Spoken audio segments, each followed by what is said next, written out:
Seigneur, bolam na yo na bomo na ngai de kinyo sonko na kokamo. Merci papa, ozali usame na kokamo. Ozali mosungu ya solo.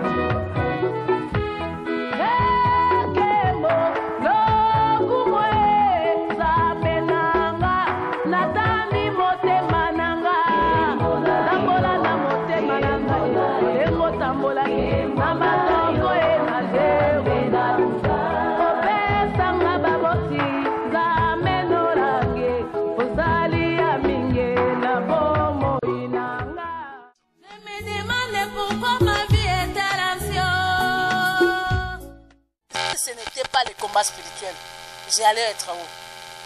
Je me demande pourquoi ma vie est ancienne. Regarde, il y a des gens qui ne changeront jamais. Je me demande pourquoi ma vie est ancienne. Ça a mené à moi seulement la vengeance. Je me demande pourquoi ma vie est ancienne.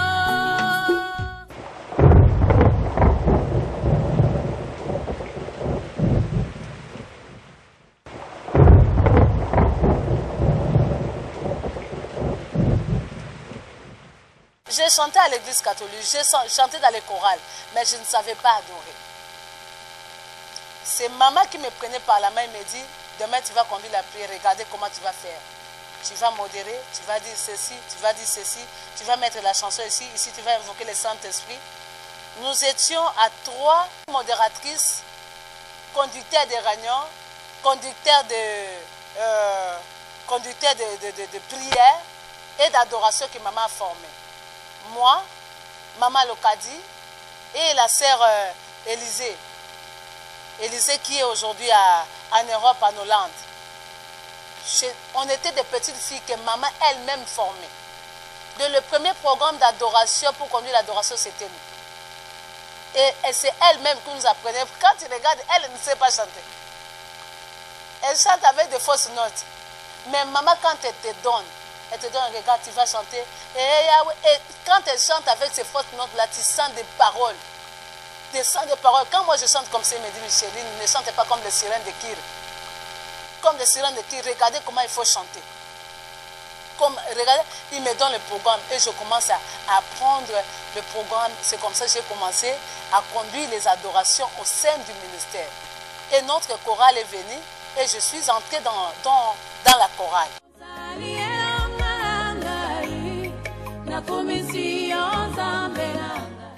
Maman m'a découvert par les adorations individuelles. Vous voyez, à l'époque, en pleine adoration, juste après, il fallait passer, tu chantes une cantique et tu adores le Seigneur. C'est tout à l'heure, elle a découvert les dons qui étaient en moi, elle m'avait appelé. Et c'est pourquoi elle m'avait mis dans le groupe de conduire l'adoration.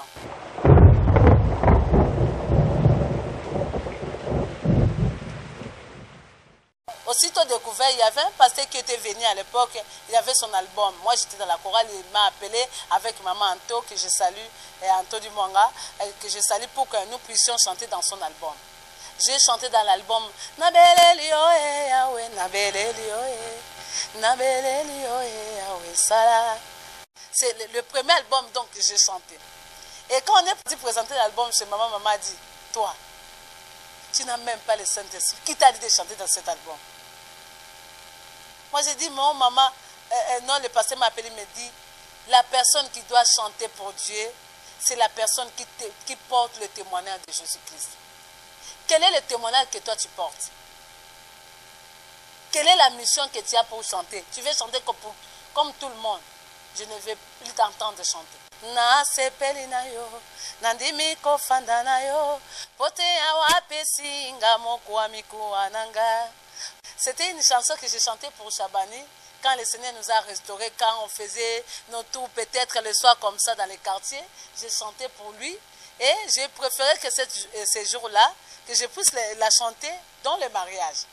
Et quand j'avais chanté ça, maman a dit, ah Micheline, le Seigneur te bénira, tu iras loin avec la chanson. Je vais te faire entrer au studio, le monde te connaîtra. C'était une prophétie, c'était une parole. Waouh! Je suis tombée. Si, et là, juste après le mariage, je suis allée voir maman. Maman m'a envoyé chez mon baya. Dès que j'ai fini avec l'album, je suis venue présenter à maman. Maman m'a dit quoi? Ce n'est pas encore le temps. Ce n'est pas encore le temps. Quel est le message que le Seigneur t'a donné pour chanter? Je me rappelle l'album, c'était à l'époque. Ataba fingi batongi biso sembamba na Yesu, alléluia. Bamba na Yesu. Bamba et tokolanda yeo. Et là, on était maintenant, on a quitté le parc pour le 20 mai. Atana se yambula biso tokotinga ma Yesu, alléluia. Bamba na Yesu. Et maman a dit, ce n'est pas encore le moment, je ne vais pas voir cet album. Et moi j'ai dit, maman c'est toi-même qui m'a dit, il n'y a pas de c'est moi-même.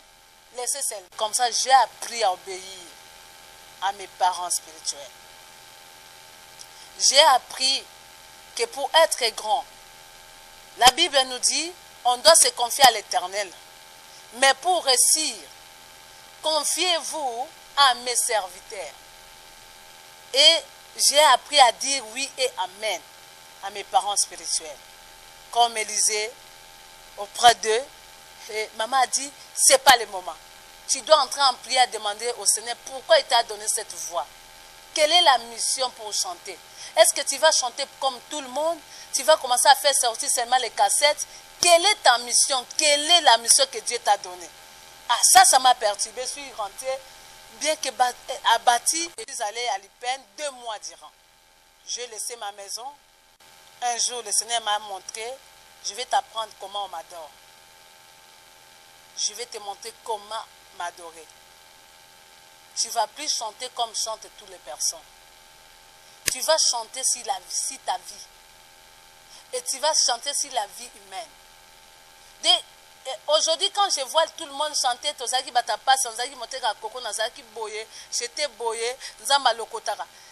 c'est quelque chose que Dieu m'a dit. Dieu m'a dit, regarde, pour chanter, pour toucher l'âme de quelqu'un, ta chanson que tu vas chanter, c'est pour ramener les gens, dépeupler les camps de l'ennemi et peupler les camps de Dieu. Tu ne peux pas chanter pour plaire les gens seulement. Tu vas chanter en mission de gagner les âmes.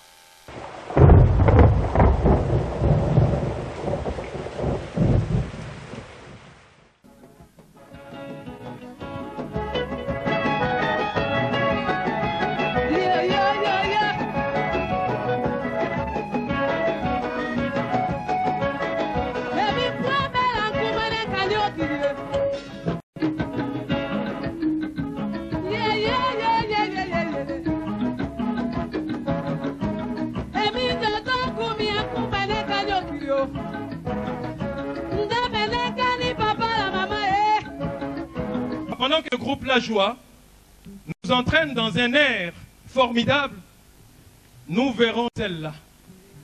Nous la verrons entrer ici. Amen. Groupe La Joie. Et voici Micheline Chabani. Les cieux d'azur, les éclairs redonnèrent l'éclair matin pour les ombres. ekozala lisumu soki na konetola yo te. Lokumu oyo ebongi na yo. Moteki ya koko mwana azalaka ntina te. Nzambe akomba azambe moko ya multisystème. Napamboli ye kote apesi nga opportunité. Na liboso ye moko nkolo. Na liboso ya baparents nanga papa et maman. Je respecte beaucoup les hommes de Dieu qui sont ici présents. Et puis, na liboso, il y a pas élevé en dignité. Les Bible bien de Dieu. Donc, juger pour mis sans ans des gens importants, c'est pour te y combattre la vie. Là, c'est sinon, votre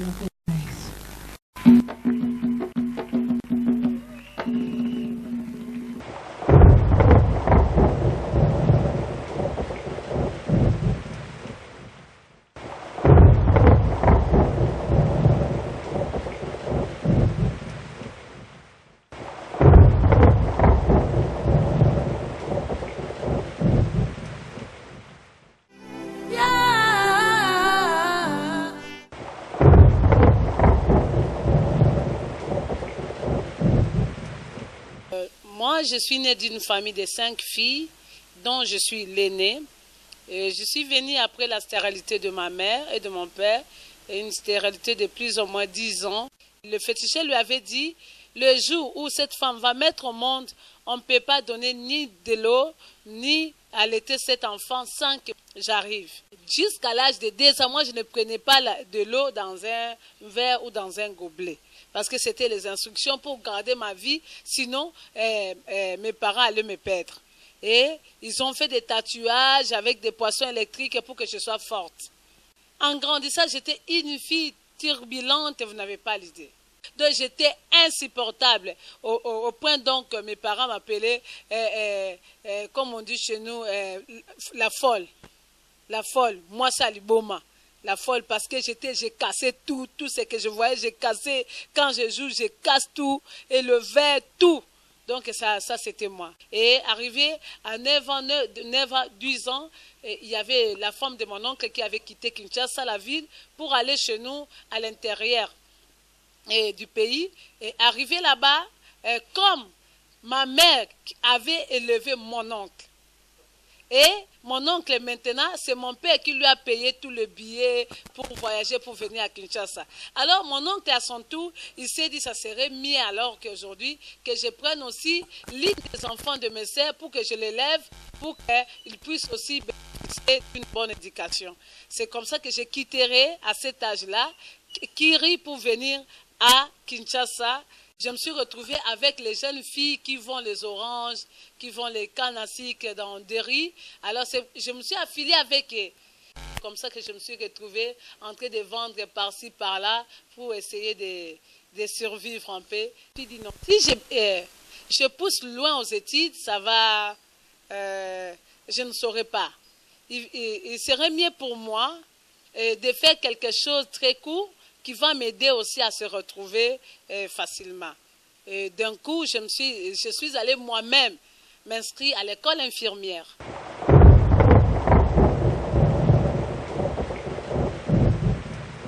Ma mère était une femme là très très compliquée. Ma mère me tapait d'une manière là, quand j'étais enfant depuis mon enfance. Regardez comment notre maman nous tapait. Elle prenait quoi? Le piment. Les mamans, les bangales, elle prend le piment. Elle va écraser ce piment-là, elle met dans l'eau. Elle t'attache avec les cordes. Elle vous applique ça et elle te met sous le soleil. Elle prend l'eau là, elle renverse l'eau là sur toi. Et c'est comme ça, l'eau va manquer aux yeux, partout il y a de l'eau. Je me rappelle même un jour quand maman m'a dit, toi tu ne peux pas rentrer, là on te fait souffrir. Moi j'ai dit, mais toi aussi tu me faisais souffrir. Et tous les mamans, les bangales, qu'est-ce qu'ils font? La nuit, avant que vous dormiez, on prend le piment. On vous met dans le sexe, dans l'anis. De chaque soir, nous on est grandi, quand la grand-mère vient, dès que vous la voyez, aïe aïe aïe, le piment est venu. On doit vous mettre le piment pour ne pas souffrir de l'hémorroïde. On vous met le piment là chaque jour. Et quand je suis venue, la souffrance c'était là. Je ne pouvais pas pleurer parce que j'étais habituée aux souffrances. Dans ma famille, tout ce qu'on m'a fait, c'était difficile pour moi de pleurer. Moi, je n'avais pas, même quand il y avait un deuil. Parce que dans notre famille, ma mère, on disait dans leur famille, c'est une famille de guerriers. Alors la sémence là, elle était là. Donc j'étais une fille, même si on me tapait, même si on me fait souffrir comme ça, mais je ne sortirai pas. Même si je dors en famille, je préfère rester là. Ou peut-être les gens dorment, mais je cherche le foufou ou de la nourriture que les gens ont laissé. Je mange un peu avec du sel et je dors comme ça. Et je ne pleure pas. Pleurer, ce n'était pas mon monde. Alors, ça a mené à moi seulement la vengeance.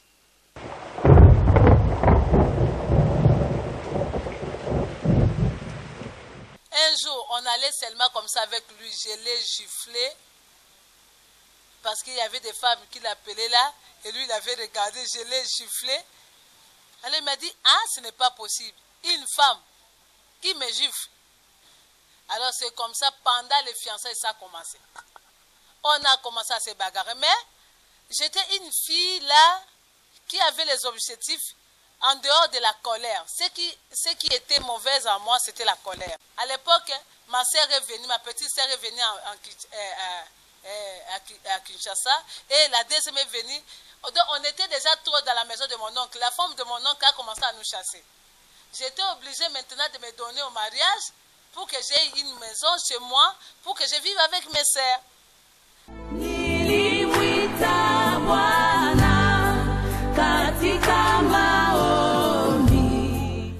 On a raté même notre bénédiction nuptiale. On s'est battu devant le bureau du prêtre. Et le prêtre nous a dit, tellement, vous vous battez, mais comment je dois bénir un tel couple? Séparez-vous. Alors nous on s'est dit, alors le prêtre comme il est comme ça, on n'a pas voulu se séparer, nous sommes partis.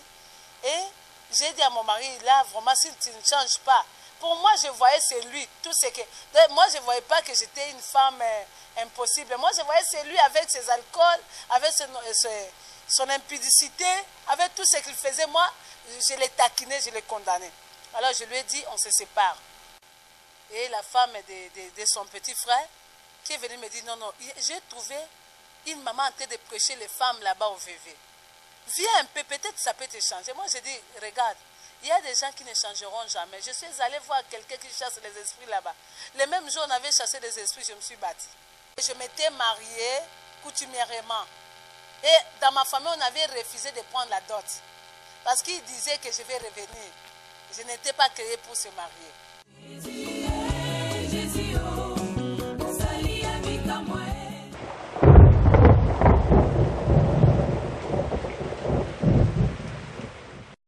Moi-même, j'avais horreur de cette situation. Je voulais me débarrasser de ça, mais je ne pouvais pas. Mais quand la sœur là est venue me dire, demain, mercredi, je viendrai te chercher, je vais t'amener au VV. Nous sommes allés au VV, j'ai trouvé la femme, nous sommes entrés, maman est entrée, ah, elle a commencé à prêcher. Et quand elle a commencé, elle était juste à la fin, à Maman Langi. Maman Langi, elle a commencé à prêcher et elle était juste à la fin de son enseignement. À l'église là où j'étais déjà dirigeante de la chorale et j'ai prophétisé. Les mêmes jours, j'ai commencé à parler à langue. J'ai commencé à prophétiser. Oh, à prophétiser. Il y a une personne qui est venue me dire, ici on ne prophétise pas. Quelle prophétie tu vas donner? Quelle prophétie? Arrête ta prophétie. Ah! J'ai arrêté la prophétie. Alors, c'est comme ça après.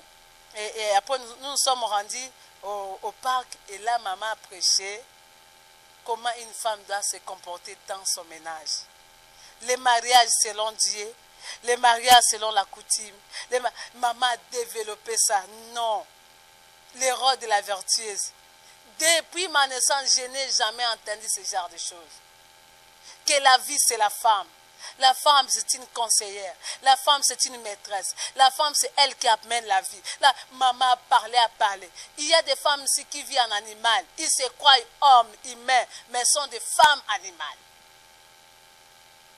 Tu dois chercher la délivrance. Et papa, pour la première fois, rien que par la prédication, j'avais des larmes. Et maman nous a donné le devoir à partir d'aujourd'hui. Vous qui êtes concernés, levez-vous, je vais prier. Elle a prié. Elle a dit à partir d'aujourd'hui, regardez ce que vous allez faire, vous allez commencer à servir vos maris, à travailler. Elle nous a donné le devoir. Je me rappelle, c'était le 11 septembre 92. Et 2 jours avant, on s'est battu avec mon mari. Et là, j'ai pris la décision, j'ai dit, Seigneur, voilà, c'est l'endroit où je cherchais. À partir d'aujourd'hui, je change. J'ai toujours dit que la délivrance, c'est aussi la décision d'une personne. Et je suis rentrée à la maison, malheureuse, triste. J'ai regardé tout ce que je faisais, non. Donc j'étais dépassée, j'ai pris goût. Et je suis allée, j'ai arrangé ma maison, j'ai acheté des nappes. Et les enseignements ont commencé. Mon mari, il arrive. Papa dit, il faut, l'homme c'est le maître. Sarah a appelé Abraham, Seigneur. Alors ce jour-là, il était étonné, j'ai servi, j'ai préparé la table. Le matin, je me suis réveillée, j'ai amené le seau dans la bouche. Il me regarde. Je lui dis, papa, au revoir, que Dieu te garde. Le soir, il revient, je lui dis bonsoir. il a dit, les choses ont changé. Un jour, je viens de la prière, je trouve mes effets dehors. J'ai dit, qu'est-ce que je fais? Il dit, non, non, non, non. Toi là, tu veux me tuer, tu ne parles plus, tu commences seulement les gestes à me servir. Peut-être il y a quelque chose où tu veux faire. Je ne veux plus de toi dans ma maison. J'ai dit, papa, il y avait des bagarres, il y avait tout. Et j'ai pris la résolution de changer. Parce que quand je suis allée, maman a prêché sur l'homme animal. C'est alors que je suis entrée en jeûne de 3 jours. Il me dit, comment une personne peut faire 3 jours de jeûne sans manger? C'est alors le Seigneur me révéla un bébé qu'on est en train de laver avec l'os. Qu'on a mis des trucs comme ça. Et le bébé là, quand il s'est levé pour marcher, pour courir, on me dit, tu vois le bébé là, tous les problèmes qu'il est en train de vivre, ça a commencé là. C'est par sa mère que ça a commencé. J'ai dit, ah, mais le bébé là, c'est moi. Je me suis réveillée. J'ai eu la révélation. Je suis allée voir notre maman d'affermissement. À l'époque, maman Rose, je lui ai dit, m'a dit, le Seigneur t'a révélé ton état d'âme. J'ai cherché à voir ma mère.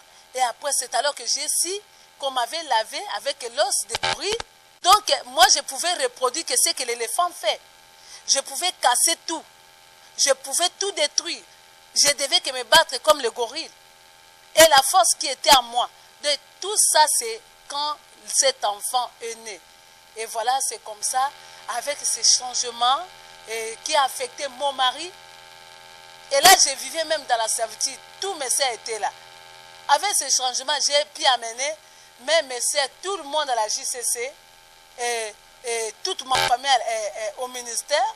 Et c'est alors que mon mari, quand il m'a chassé, il a vu que il m'a dit de partir.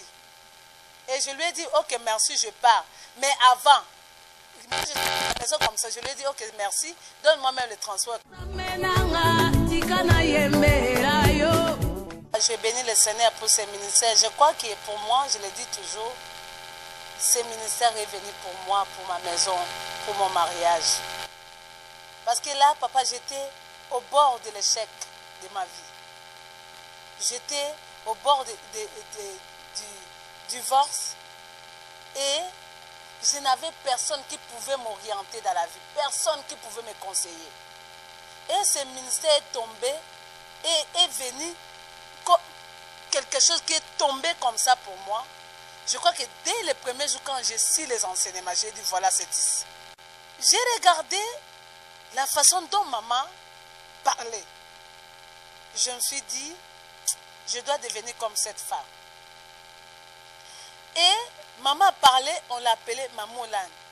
Et maman parlait de son mari. Moi, j'ai dit, je dois faire de mon mari comme Papa Olan. Et j'ai regardé la façon dont maman s'habillait, papa. Je vous ai dit ici, sans éducation, sans nid, il n'y a rien.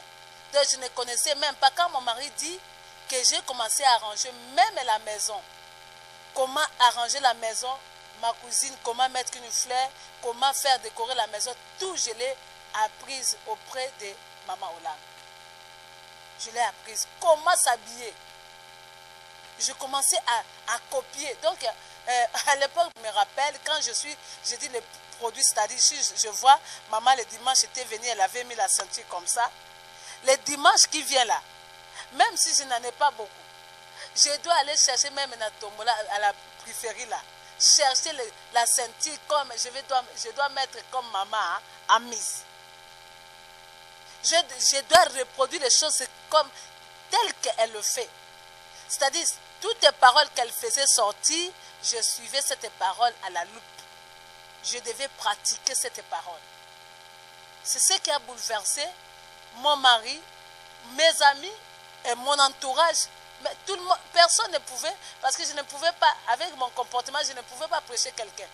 Sinon par mon comportement, par le changement. Donc c'est le changement qui est intervenu à moi, papa. J'ai parlé, moi qui se battais, je ne parlais pas. J'étais comme ça, j'étais devenue comme une idiote. J'ai regardé toutes choses comme ça. Il y avait une préoccupation pour moi, c'était la prière. C'était aller dans mon travail. À l'époque, je travaillais dans une pharmacie. Je pars au travail, je m'occupe de ma maison, je pars à la prière. C'était ça ma vie. Et je devais maintenant apprendre la vision du combat spirituel, c'est quoi? Et c'est comme ça, je me rappelle un jour, pendant mes affairmissements, j'ai passé avec les gens, les amis. Maman était assise, elle ne me connaissait pas. On était assis. Elle appelle, venez, elle dit, toi ton nom c'est comment? Je lui dis, Micheline, il me dit, ah, toi tu seras une grande servante de Dieu. Tu dois demeurer dans ces ministères, le Seigneur va t'élever. Tu dois surveiller et voir tout ce que j'ai fait. C'est alors que j'ai commencé à avoir des grandes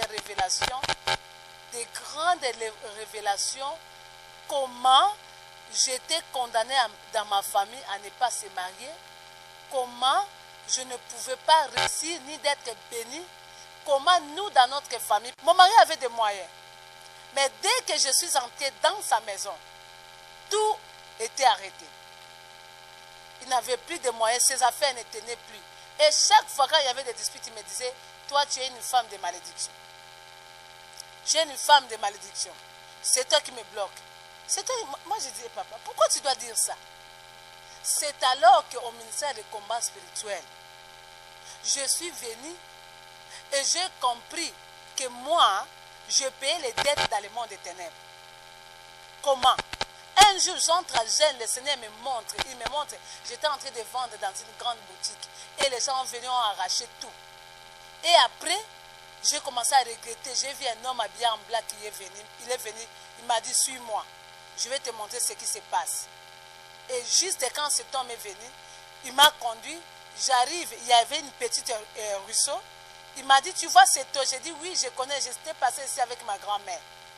Il me dit, allons de l'autre côté, on arrive dans la village voisine du côté maternel. J'ai dit, je vois une grande portail. La porte s'ouvre. Avec cet homme, dès que ces gens ont vu cet homme-là devant moi, la porte s'est ouverte et les gens débarquaient, tous ceux qui m'ont arraché. Je regarde à côté, je vois mon oncle qui est assis devant de lui. Il n'y avait que des bouteilles, des bouteilles d'alcool. Toutes sortes de bouteilles montagnées devant lui. On me dit, tu vois, c'est comme ça qu'on récupère son argent. Et je vois de l'autre côté, il y avait mon oncle qui m'a amené à Kinshasa, sa femme. Devant lui, il n'y avait que des chassés, des perfusions, des transfusions, des médicaments, des produits. Il me dit, tu vois, c'est comme ça qu'on récupère son argent. Parce que mon oncle, là, dès qu'il avait l'argent, c'est la maladie qui est entrée dans sa maison. Et le monsieur me dit, va tirer ce tiroir. Je tire, je vois les diplômes des gens de ma famille, à commencer par mes mères, mes tantes, mes oncles, tout le monde. Et dans ma famille, on pouvait étudier, on était intelligent, personne n'a fini l'université, ou ceux qui ont eu les occasions pour arriver à la 6e pour préparer leur bac ou chercher leur diplôme d'État, tu peux faire 5 à 6 fois sans réussir. Et tu abandonnes seulement parce que tu es fatigué. Mais tu brillais. Tu brillais, tu montais première année 90%, 80%. Mais le diplôme, c'était un problème terrible. Et on me montre l'autre tiroir, il n'y avait que des passeports. Il n'y avait que des livrets parcellaires, des contacts de voitures. Oh, moi, j'ai dit à cet homme, mais pourquoi toutes ces richesses ici? Il me dit, tu m'as invité, je vais te montrer. Prends tout ce que tu veux. Je prends, je ramasse tout, je ramasse, je reprends. Et quand on a changé pour moi, je lui ai dit, mais l'espace qui reste, le monsieur me dit, je lui ai demandé, est-ce que je peux prendre pour monsieur? Il me dit, que chacun de vous m'appelle, prends seulement un peu. Mais la condamnation est individuelle. Et le monsieur me dit, tu connais Imbanga? J'ai dit, Imbanga c'est le nom de l'écadet de ma mère. Il me dit, non, c'est le propriétaire de ce nom.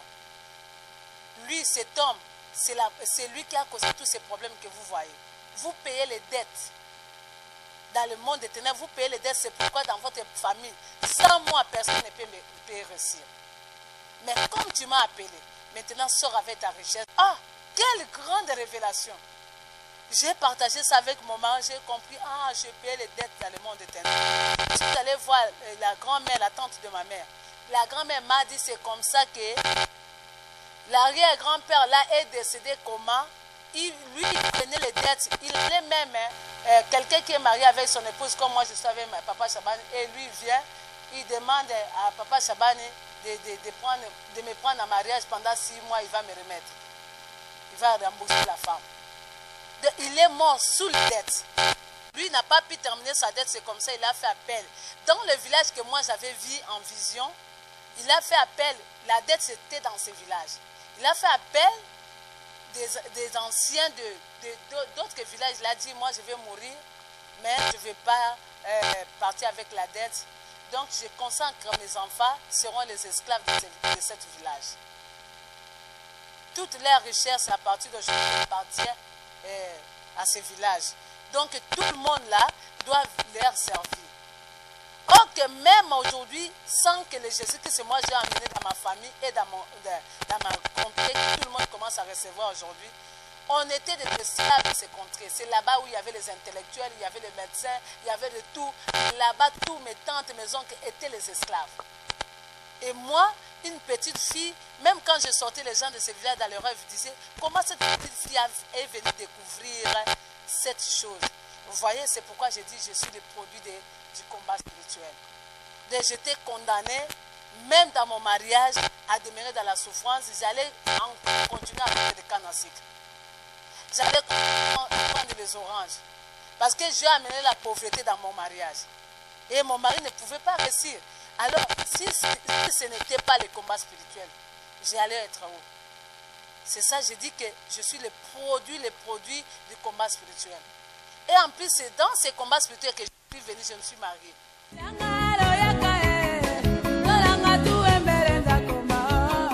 Je dois encore vous affirmer que le ministère des combats spirituels est un tout pour nous. Laissez-moi sortir tous ces mots-là. Un tout signifie beaucoup pour un philosophe. Quand un philosophe vous dit que cette histoire-là, c'est un tout, c'est-à-dire il a tout parlé. C'est à vous de deviner. Si je dis le ministère de combat spirituel est un tout pour nous, n'eût été l'avènement du ministère de combat spirituel au jour d'aujourd'hui. Je vois mes collègues avec qui on a évolué. Je vois mes amis avec qui on a grandi. Sont en train de croupir la misère. Sont en train de boire la souffrance. Mais moi, Dieu m'a rendu la vie sauve. Le fait de me retrouver au milieu du ministère de combat spirituel, d'assimiler les enseignements du ministère de combat spirituel, ce qui fait aujourd'hui de moi une fierté. C'est une fierté. Je vais vous relater bien des faits que j'ai, les péripéties que nous avons vécu, traversé mon épouse et moi, bref, notre couple. Tout au début du ministère des combats spirituels, lorsque nous, après avoir suivi des formations dans des classes, des affermissements, il va se créer une entité au niveau des RAFA, appelée Femme de foi. Cette entité-là a pris de l'ampleur. Et c'est comme ça que Maman Olangui et Papa Olangui vont prendre la résolution de nous envoyer, mon épouse et moi, au Cameroun, pour aller réunir, parler de cette entité à Douala et à Yaoundé. À cette époque-là, je ne pouvais pas vous formuler une phrase en français. Je ne pouvais pas. Ça, je l'ai dit en conséquence de cause. Je n'avais aucun diplôme. J'étais un vulgaire, inconsidéré, un bon à rien. Ça dit bref, quelqu'un qui n'avait pas d'essence. Je ne parle pas d'essence, je parle d'essence dans la vie. Mais c'est grâce à ces ministères ici, de par la profondeur des enseignements du ministère des combats spirituels, qu'au jour d'aujourd'hui, je puisse manipuler la langue de Molière. C'est devenu une langue préférable pour moi. Et vous n'allez pas comprendre que Papa Chabani est entré au ministère des combats spirituels sans diplôme. C'est grand. C'est inimaginable. Je suis entré en profondeur après les enseignements. Je vais avoir un songe, si je peux parler des rêves. Je me retrouve au village, là où on s'est baigné avec mes amis, là où j'ai passé mon école primaire, dans une rivière, l'endroit où se lavait, là où j'ai failli mourir en noyade. Le Seigneur m'amène là-bas, il va me montrer là où se trouveraient mes diplômes. Là où se trouveraient mes diplômes. Au profond des eaux, dans les sables et en dessous d'une grosse pierre. Et c'est comme ça que je vais entrer avec le Seigneur. Il m'amène là-bas, il me dit, soulève cette pierre ici. Je vais la soulever. Il me dit, voici ton diplôme. Je vois tous mes diplômes là-bas. Je récupère mes diplômes et il me dit, maintenant on peut partir. Et tu sais qu'un jour tu as failli mourir ici? Moi je dis oui. Il m'a dit, c'est ici que tu as voulu laisser ta peau. Tu allais laisser ta peau. Et tes diplômes étaient récupérés ce jour-là. J'ai récupéré mes diplômes. Je suis sorti et en sursaut, je me réveille, je suis sous le lit. Je n'avais pas de diplôme. Je vais réveiller mon épouse. Écoute, chérie, écoutez, je viens de récupérer mes diplômes. Il dit, quel diplôme? Toi, tu veux me parler de quel diplôme? Il dit, je viens de récupérer mes diplômes. Il me dit, tu as récupéré? Je viens de récupérer mes diplômes. Il me dit, alors, qu'est-ce qu'on peut faire? On peut faire. Moi, je dis, non, je dois reprendre maintenant les cours. La route de l'école. J'avais 38 ans à l'époque. Et c'est comme ça que je vais commencer à suivre la route de l'école. En suivant la route de l'école, je vais accrocher mon diplôme d'État. Et après cela, je vais commencer l'université et j'accroche mon diplôme d'ingénieur avec mention distinction. Avant de l'accrocher, je dors la nuit, on me montre comment je vais défendre. Ils m'ont montré comment je vais défendre et même le pourcentage. Et tout ce qu'on m'a montré la nuit, et c'est que je vécu la journée et j'ai accroché son diplôme avec mention distinction. Je pars en Europe, je rentre, je dors la nuit, le même échec qui me revient en sursaut, il était vêtu en blanc, il me dit, vous devez continuer la licence. Moi, je dis, licence?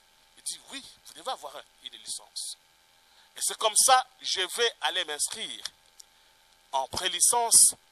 Arrivé là-bas, bon, chez l'animation culturelle, c'est un peu incompatible avec le technique.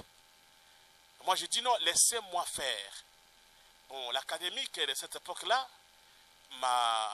m'avait quand même accepté. Il me dit, bon, tu vas essayer. Au cas où tu ne réussis pas, tu dois partir. J'ai essayé, j'ai obtenu en préparatoire, en pré-licence, 65%. Et je vais passer en première licence, j'obtiens 61%. En finish, je vais obtenir mon diplôme de licence avec mention distinction et retenu assistant. Je regarde tout ça, je commence à parler français, je commence à m'exprimer devant la crème passante, savante de la ville. Et parfois, ça me dépasse. Je dis, est-ce moi? Est-ce vraiment une personne en miniature qui se vit en moi? Alors, je n'en disconviendrai pas. Et en réalité, c'est moi. C'est la vraie version que Dieu a créée pour l'obtention de tous ces diplômes-là. Aujourd'hui, au jour d'aujourd'hui, tel que je vous parle là, je suis porteur de deux diplômes. Un diplôme d'ingénieur et autre diplôme licencié en animation culturelle, option administration et gestion des entreprises. Ça me fait une fierté. Je peux parler tout haut du combat spirituel. Je peux annoncer le combat spirituel. Je suis certifié. Je suis fou de ce combat. Je suis tout pour ce combat.